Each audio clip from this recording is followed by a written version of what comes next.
Mesdames, Messieurs, chers téléspectateurs d'Africa 24, bienvenue. Merci de nous rejoindre dans cette émission. Une émission qui reçoit aujourd'hui le ministre ivoirien de l'économie numérique et de la Poste. Il est également porte-parole du gouvernement. Monsieur le ministre, merci d'avoir accepté notre invitation. Bonjour.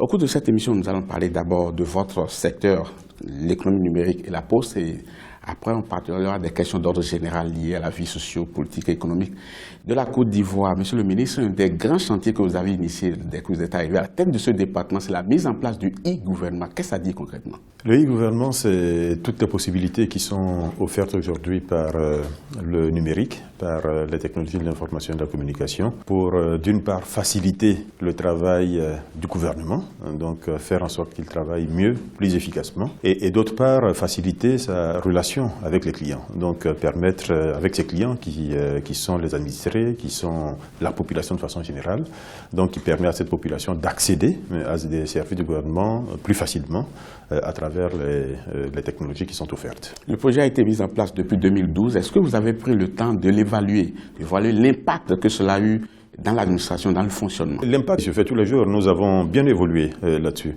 En l'occurrence, nous avons aujourd'hui interconnecté pratiquement tous les sites du gouvernement qui sont dans la ville d'Abidjan. Nous avons interconnecté certains sites de l'intérieur du pays. Nous avons mis en place l'intranet gouvernemental qui aujourd'hui fonctionne, sur lequel il y a aujourd'hui 2000 personnes à peu près et que nous sommes en train d'étendre à 20 000 usagers. Nous avons dématérialisé l'application Conseil des ministres qui aujourd'hui fonctionne bien. Nous sommes en train de travailler à la numérisation du courrier entre les ministères, du courrier qui est reçu dans les ministères. Nous avons également travaillé sur certains projets sectoriels, notamment le projet e-santé dont la phase pilote vient d'être achevée. Nous avons aujourd'hui interconnecté un centre de santé rural, un centre de santé urbain avec les 3 CHU d'Abidjan. Nous avons commencé à expérimenter la carte santé individuelle donc de l'habitant ivoirien, et nous avons également au niveau de projets sectoriels éducation bien avancé, puisque aujourd'hui nous avons des décisions qui ont été prises par le gouvernement pour notamment introduire l'apprentissage des TIC dès l'école primaire. Nous avons équipé aujourd'hui plus d'une centaine d'établissements secondaires en salles multimédia. Donc cela permet à ces élèves-là d'avoir accès à ces équipements avant même le bac. Donc nous continuons d'avancer. Il y a beaucoup de choses qui se font tous les jours. Oui, beaucoup de choses. Mais est-ce que vous comprenez ces Ivoiriens qui estiment que cela ne change pas grand-chose, en tout cas dans les démarches qu'ils faisaient pour l'obtention de documents administratifs? Bon, à ce niveau, tout n'est pas encore parfait, donc je peux comprendre que certains... On aurait pu commencer par là, non, monsieur le ministre? Non, je peux comprendre que certains soient encore un peu hésitants, un peu sceptiques, mais tout simplement parce que tout n'est pas en place. Avec tout ce que vous avez cité là, maintenant, on a pas l'impression que on est au-delà des États-Unis. Non. Aujourd'hui, il y a une brique importante qui manque, c'est celle de la connectivité. Voilà. C'est notamment faire en sorte que les 7000 km de fibre optique que nous construisons depuis quelques années soient achevés. Nous sommes aujourd'hui à 2000 km qui sont achevés. Le projet, c'est 7000 km, donc permettre à toutes les régions d'être interconnectées. Donc cela permettra à la personne qui est à Dabakala, à celle qui est à Tabou, à celle qui est à Nilibi-le-Gros, etc., de pouvoir se connecter, de pouvoir demander des documents en ligne. Donc tant qu'on n'a pas achevé cet aspect interconnexion, cet aspect connectivité, on peut effectivement, quand on est à vous leur donnez raison. En quelque sorte, oui. Mais nous y travaillons, c'est ça qui est important. On va changer de cap et parler maintenant de téléphonie mobile. En avril dernier, vous avez confirmé le retrait de la licence accordée à 4 opérateurs téléphoniques. Est-ce que vous pouvez nous dire un peu à quel besoin cela répond? Nous avons un marché sur lequel il y avait pléthore d'opérateurs, il faut le dire de cette façon-là. Nous avions 7 opérateurs mobiles, donc 7 licences mobiles délivrées et 2 licences fixes. Donc en tout 9 opérateurs. Il se trouve que dans ces 9 opérateurs, il y en avait 3-4 qui fonctionnaient assez correctement et tous les autres fonctionnaient mal. Quand on dit fonctionner mal, d'une part, ils ont un cahier des charges qui n'était pas du tout mise en œuvre, qui n'était pas respectée. D'autre part, ils ont des engagements économiques, financiers, qui n'étaient pas tenus, donc vis-à-vis de leurs confrères du secteur, vis-à-vis de l'autorité de régulation. Ils avaient des obligations au niveau numérotation, au niveau fréquence, etc., qui n'étaient pas respectées. L'interconnexion n'était pas payée. Les licences même n'étaient pas payées. Comment vous pouvez concevoir d'avoir un marché sur lequel certains opérateurs fonctionnent correctement et d'autres pas? Et ce qui nous a le plus motivé pour aller vers cette décision, décisions, en réalité, c'est le problème de qualité de service. Avoir 7 opérateurs mobiles, surtout à un moment où nous progressions en génération, où nous voulons passer à la 4G, ce n'était pas possible techniquement de les gérer avec 7 opérateurs. Mais ce n'était sur pas possible de les aspect-là, gérer avec 7 opérateurs, et on le voyait déjà avec la 3G, où il y avait saturation des bandes de fréquences, où il y avait des problèmes de coupure, des problèmes d'interférence, etc. mais par rapport à ces aspects, les consommateurs, justement, eux-mêmes pourraient opérer des choix en disant, si tel opérateur ne me donne pas satisfaction, je pourrais aller chez son concurrent. Mais c'est ce qu'ils ont fait. Oui. Puisque nous nous sommes retrouvés avec 96% des clients chez 3 opérateurs. 96% des clients chez 3 opérateurs et seulement 4% chez les 4 autres mobiles. Donc, j'allais dire, les clients ont fait le choix. Et malheureusement, les 4% des opérateurs mobiles qui n'avaient que 4% des clients avaient pratiquement la même quantité de bandes de fréquences que les autres.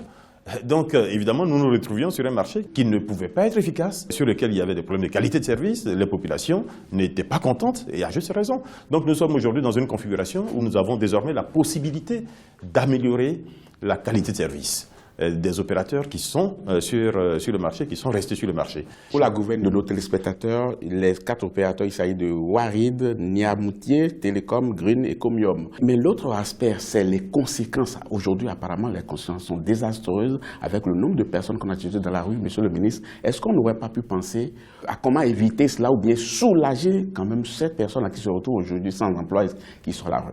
Nous avons, en l'occurrence, élaboré nous-mêmes un projet de regroupement des opérateurs qui étaient en difficulté, qui aurait pu être, effectivement, avec un soutien important de leurs actionnaires, qui aurait pu, effectivement, être l'attributaire de la 4e licence et donc pouvoir exercer sur le marché. Et il se trouve que ce projet, qui a été proposé par le gouvernement, a été battu en brèche par l'un de ces opérateurs, je ne vais pas le nommer ici, qui a estimé que cela allait contre son intérêt. Donc, j'allais dire, nous y avons pensé. Nous sommes nous-mêmes tristes de voir des personnes, effectivement, mais qui sont de bonne foi, des personnes qui travaillaient, qui sont de bonne foi, parce qu'elles ont travaillé comme il le fallait pour leurs employeurs. Mais la faute, c'est les employeurs. La faute, ce n'est pas l'État. Et je souhaite le dire vraiment très clairement. Aujourd'hui, on indexe l'État, mais la faute, c'est le management de ces entreprises et éventuellement les actionnaires de ces entreprises-là. Oui. Maintenant, nous, on essaie de corriger la chose, d'atténuer, j'allais dire, les difficultés en disant, nous mettons en place un 4e opérateur.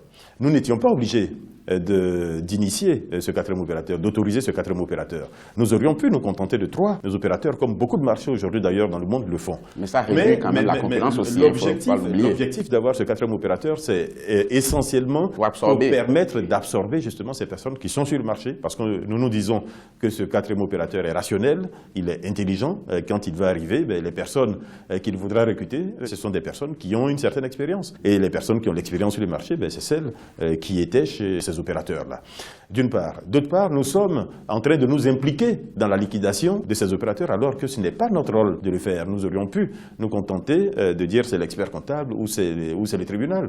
Mais nous essayons de nous impliquer de façon à ce que les choses se passent bien au niveau de ce personnel. De toute façon, ils sont très nombreux à nous suivre dans cette émission. Il va falloir leur dire à quelle échéance cet opérateur-là sera installé. Ils pourront ce 4e opérateur, nous sommes en train de prendre la décision.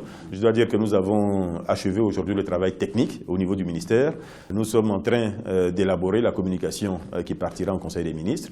Et juste après ça, une fois que la décision sera prise en Conseil des ministres, ce 4e opérateur pourra commencer à organiser son implémentation. On change de cap, on parle toujours de téléphonie mobile, mais cette fois-ci, de la transaction financière, le mobile money, vous l'avez mis en place ici et la croissance dans le secteur est plus de 10 milliards de francs CFA de transactions par jour. Je vous corrige, c'est 15 milliards de francs CFA de transactions quotidiennement aujourd'hui. Alors, quelles sont les mesures prises par le gouvernement pour accompagner ce secteur? C'est de faire en sorte que les Ivoiriens, partout où ils sont, aient accès facilement à ces technologies. Donc cela, aujourd'hui, est très visible sur le mobile payment, parce que nous voyons effectivement de plus en plus de transactions qui se font sur les réseaux électroniques. Nous en sommes très heureux, tout simplement parce que cela permet, premièrement, d'améliorer fortement le taux de bancarisation de notre pays. Cela permet de remettre dans le secteur formel une grosse part de la monnaie qui circule dans le pays et qui circulait avant dans les matelas, dans les sacs, dans les poches. etc. Et cela permet surtout d'apporter de la sécurité dans les transactions. Parce que jusqu'à présent, beaucoup de gens continuaient à se promener avec des sacs d'argent pour aller payer des produits, pour aller payer de la marchandise, etc. Tout cela peut se faire aujourd'hui avec une carte, avec un téléphone. Nous entrevoyons d'ici toutes les évolutions possibles qui vont permettre demain de ne pas être seulement à 15 milliards, mais d'être peut-être à 50 milliards ou à 100 milliards de francs CFA de transactions. Tellement il y a de champs aujourd'hui du possible avec le mobile payment. Il y a les bourses, le paiement des bourses des étudiants que nous voyons comme prochaine étape. Il y a surtout les achats de produits. Les achats de produits en Côte d'Ivoire, c'est plusieurs milliers de milliards de francs CFA par an. Pour l'essentiel, ces achats se font encore en cash, avec des acheteurs de produits qui vont, ou des pisteurs qui vont dans les champs et qui payent de l'argent en cash à un paysan. Donc notre objectif, c'est vraiment d'intensifier cette activité, de faire en sorte que le maximum d'Ivoiriens aient recours à ces solutions qui leur facilitent la vie et qui les protègent dans le même temps. Monsieur le ministre, nous avons évacué les questions essentiellement axées sur votre département ministériel. On va passer à autre chose pour parler des questions d'ordre général, mais pour cela, nous allons marquer une pause, si vous le permettez bien. Si vous le voulez. Chers téléspectateurs, ne partez surtout pas. On marque une pause, on vous retrouve dans quelques instants.